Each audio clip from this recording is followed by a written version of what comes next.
Germaniyadagi mashhur gazetlarning biri bo'lgan Janubiy Germaniya gazeti 8 yilning 14-15 kunlariga tava sonida Rais va Shahzoda nomli bir asarni e'lon qilib, Dunyo Uyg'ur qulti raisi To'lqin Iso bilan Uyg'ur avtonom rayonining raisi Sho'ra Sokirni selishtirib chiqqan.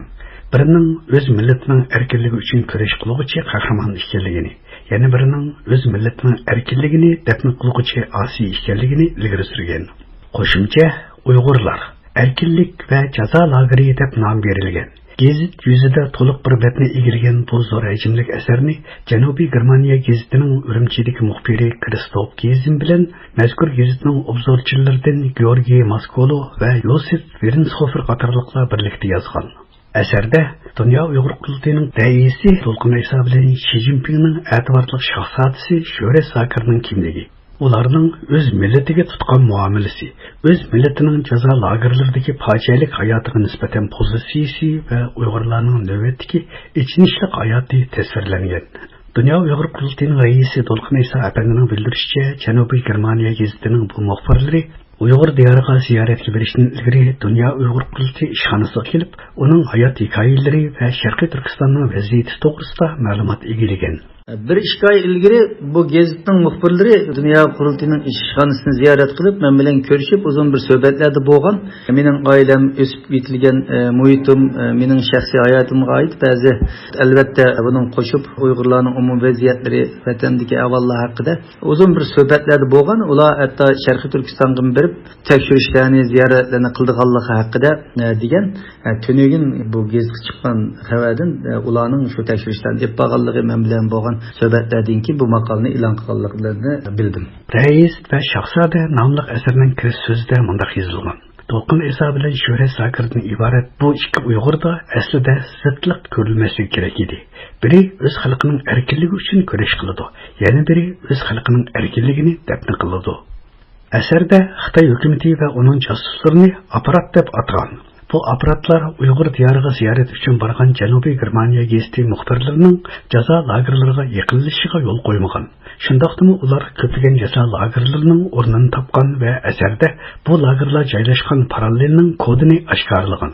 Ba'zi lagerlarning uzunligining 1 kilometrdan oshganligini eskartgan. Aparatning bu lagerlarga qancha yuz minglagan Uyg'urlarni qamab tutib turayotganligini ta'kidlagan. Asarda bekrak e'tibor bilan tasvirlangani Dunyo Uyg'ur qultining raisi To'lqin Iso bilan Shi Jinpingning e'tiborli shahzodasi Sho'ra Sokirning kimligi bo'lgan. 1967 yili Aqsuda tug'ilgan To'lqin Iso bilan 1953 yili G'o'ljada tug'ilgan Sho'ra Sokirning aslida bir millatga tabalik.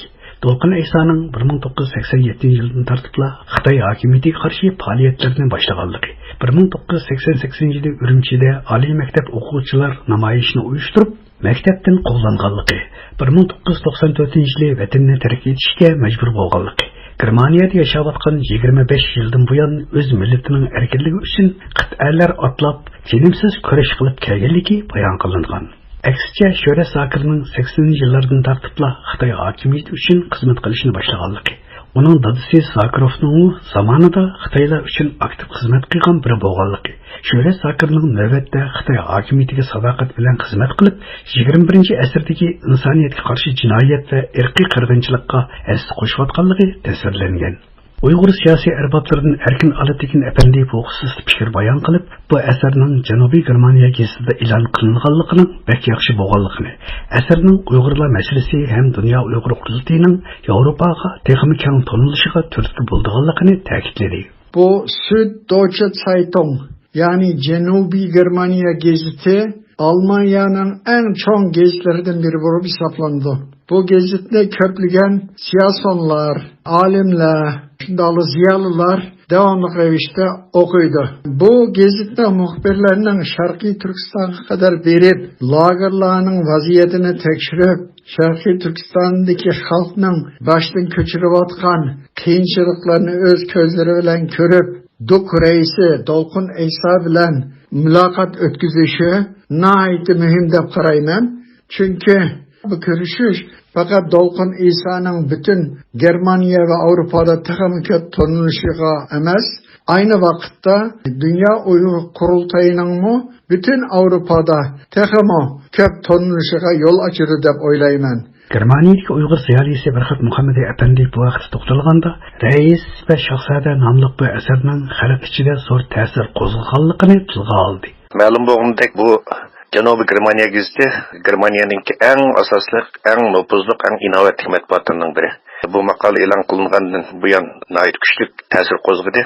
Bu yerda vatan ichi va sirtdagi butun Sharq Turkiston xalqininki xalqarodagi birdan-bir vakillik organi hisoblangan Dunyo Uyg'ur qurultiyining raisi To'lqin Aysa afandim bilan mustabid kommunist Xitoy hokimiyati tomonidan Sharq Turkiston xalqiga zo'rlab tengilgan atalmish Xinjiang Uyg'ur Otun rayoni xalq hukumatining qo'rchoq raisi Shuhrat Zokirni selishtirgan va nihoyat ro'shan bir selishtirma bo'lgan. Bu yerda hammaga ma'lum bo'lganidek To'lqin Aysa afandim butun Sharq Turkiston xalqining, ya'ni izilayotgan, xo'rlanayotgan, irqiy qirg'inchilik duchor bo'layotgan o'z xalqininki milliy manfaatini qo'g'dash, ularni erkinlik, hurlikka erishtirish, o'z vatani Sharq Turkistonning milliy mustaqilligini asliga keltirishdek sharaflik bir yo'lda kurash qilayotgan erkinlik, mustaqillik jangchisi.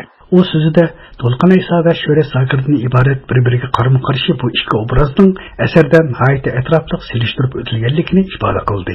Hammaga ma'lum bo'lganidek, qo'rchoq rais Shuhrat Zokir bo'lsa, mustabid kommunist Xitoy hokimiyatining mustamlikchilarninki Sharq Turkiston xalqiga yurgizayotgan besim, zulm, bostirish, irqiy qirg'inchilik jinoyatlariga sherik bo'layotgan, uning kaltakchiligini, to'qmoqchiligini qilayotgan mustabid hokimiyatga sherik bo'lib, o'z xalqini kirish, o'z xalqiga zulm silish, o'z xalqini xo'rlash badaliga obro' qozonayotgan, naf ilayotgan tipik milliy munofiqlarning biri.